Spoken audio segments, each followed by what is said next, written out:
திருப்பாடல் 11. ஆண்டவரிடம் நம்பிக்கை. நான் ஆண்டவரிடம் அடைக்கலம் புகுந்துள்ளேன். ஏனெனில் என்னிடம் பறவையைப் போல மலைக்கு பறந்தோடிப்போ.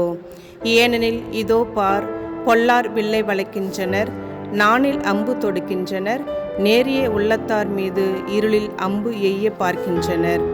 அடித்தளங்களே தகர்க்கப்படும் பொழுது நேர்மையாளர் என்ன செய்ய முடியும் என்று சொல்வது எப்படி? ஆண்டவர் தம் தூய கோவிலில் இருக்கின்றார். அவரது அரியணை விண்ணுலகில் இருக்கின்றது. அவர் கண்கள் உற்று நோக்குகின்றன. அவர் விழிகள் மானிடரை சோதித்தருகின்றன.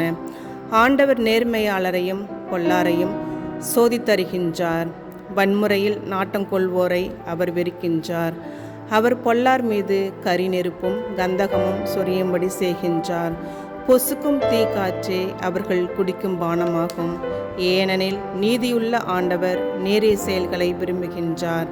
அவர் தம் திருமுகத்தை நேர்மையாளர் காண்பர்.